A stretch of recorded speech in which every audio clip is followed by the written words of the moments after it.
How's it going, guys? I am The Last Yonko. It's been forever, right? It feels like it's been an eternity without some new One Piece content. We got chapter 1072, The Weight of Memory is finally out, right? And I gotta tell you, the weight of this memory feels absolutely massive. And if I sound a little bit off, it's because I'm pretty under the weather right now, but I gotta bring you guys that One Piece content. Hit that sub button and help me get better, because I'm not feeling too hot today, but I'm here for you guys, the viewer. I love you guys. But I'm gonna be honest with you guys, I wasn't fully invested in the whole Kuma Bonnie storyline, right? Like, I found it interesting, but I wasn't fully in it, right? Like, I thought it was like, oh, I do want to know what happens, but I don't know, I wasn't invested, right? But everything changed after reading this chapter. I think Oda handled that sequence with Bonnie, Vegapunk, and Kuma, like cutting back and forth between their scenes. I thought that was done so well. And I feel like Oda really flexed his creative muscles. It felt like I was watching a movie at one point, like the way the scenes kept cutting back and forth. It was really well done. And it almost forced me to become invested in their relationship, right? I'm all in now, right? I really want to see what happens with them. I really want to see them reunite. And I feel like I actually care a lot about them now after reading this chapter. We also learned some pretty cool things about Bonnie's abilities, right? We learned that the aging process of her devil fruit ability isn't as black and white as we thought, right? Like, there were theories about that, but now we kind of got confirmation. When she ages herself, she can do a sort of distorted future. That's what she calls the attack, or the spell, or whatever you want to call it, where her upper body gets all big, swollen, scary like, and her power seems to increase dramatically, right? Like her raw physical strength, because she gets like big and swollen, strong. So it looks like she can pick and choose which future and potentially which kind of past to place on someone, right? For example, if she wanted to make you a weak, fragile old man, like she did with Luffy, you know, she could do that. But if she wanted to make you, let's say, a Dilf or a Silver Fox, like Old Man Ray, she could probably do that too. So it's pretty cool to see that her fruit has some more variety, right? Like, it's not just you get older, you get younger. She can actually make you a very specific old or a very specific young. You know, she could kind of get a little creative with it, and I think that's pretty sick. The cover story itself is also getting very interesting again. We get to see the diabolical camaraderie between Caesar, Queen, and Judge. Notice how all their names have to do with a high leadership position.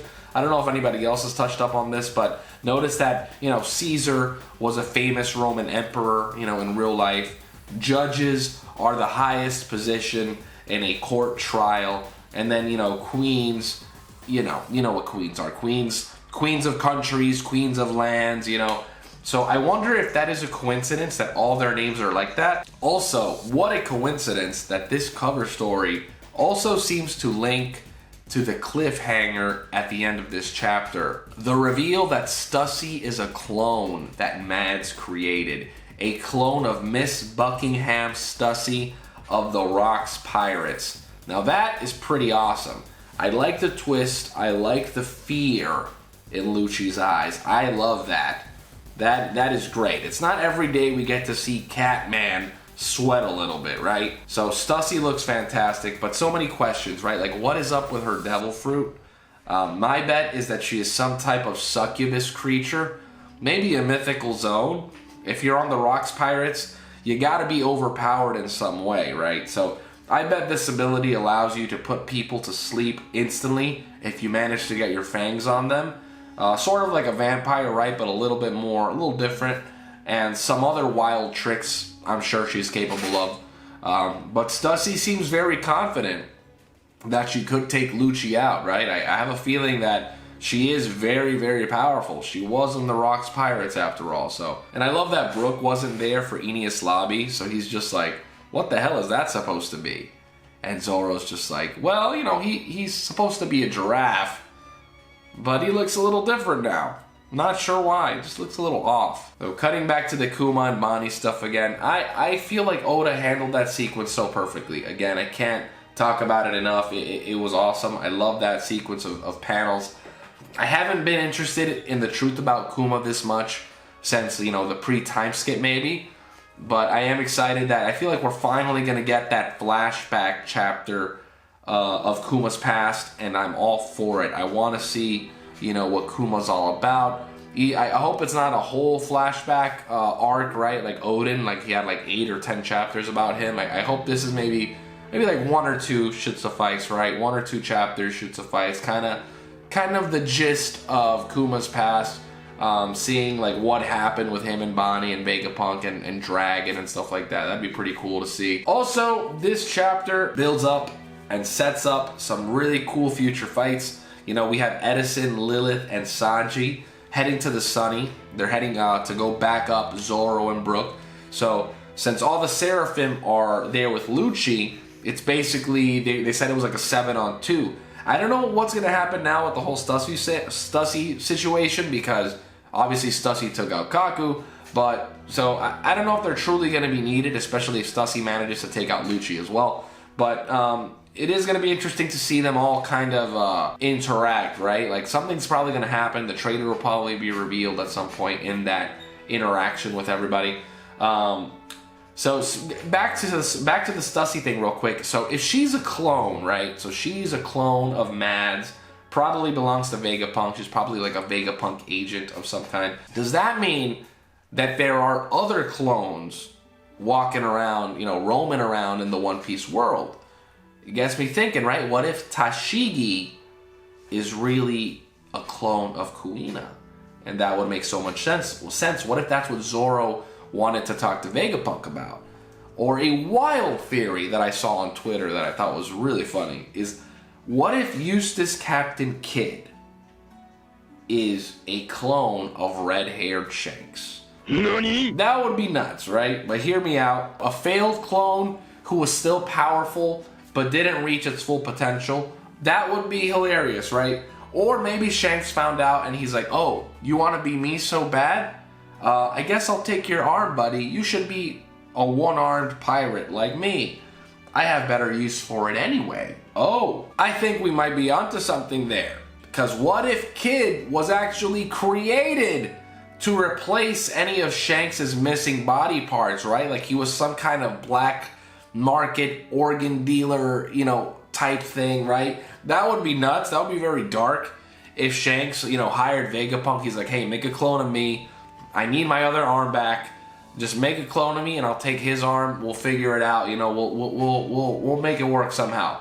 Now, what if Law was involved, right? That'd be funny. Like, he hires Law, like, hey, put this arm on me. Because as of right now, in One Piece, we haven't seen a character that can regenerate, right? We haven't seen, like true regeneration, like in other anime, like when you can just recover a limb, like, instantly. I don't think we've seen that. I hope there isn't, because I feel like every single anime kind of ends up with the final villain being able to regenerate constantly, and it kind of makes it a little bit repetitive, right? Like, I feel like I've seen it in every single anime. Just think of Dragon Ball Z with, like, Majin Buu. Naruto, you know, like, Madara was, like, regenerating with the Hashirama cells, Obito. Even in shows like My Hero Academia, I was watching that recently, and I saw that the white-haired guy, even he regenerates now. I don't know. I feel like every single anime, Full Metal Alchemist Brotherhood, you know, I don't think we've really seen that in One Piece. I don't think we've seen a character that can regenerate, you know, lost limbs instantly, and I hope we never do, because I feel like most anime always tend to have that final villain that can just regenerate instantly, right? And it kind of takes away from it. I kind of want to see like an actual tactical villain, not a villain that relies purely on just infinite raw power and infinite regenerative ability, right? I want to see some tactics. I want to see a really epic fight to the death, right? But we'll see. We'll see if One Piece ends up going the regenerative route, right? Maybe Im-sama ends up, you know, being like a spam regenerator like Majin Buu or some type of villain like that, right? We'll see. We'll see. But as of right now, I do like this theory that Kid is a clone of Shanks.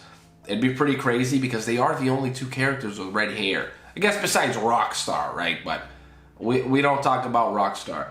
Also, we still haven't found out who the traitor was, so that's still a pending little storyline going on Egghead. In my last video, I said it had to be Edison. I think Lilith is a little too obvious, right? Edison seems too pure. And they're even setting Lilith up like she's going to shoot him in the back, right? In that panel where she's like, oh, I'll come too, Edison. She's got like a rifle with her. So I don't think it's happening. I think she's a red herring. I think they're making it too obvious with her. Edison is the traitor. I'm calling it now. The last Yonko's pick is Edison. He's the traitor. He's the Among Us guy, right?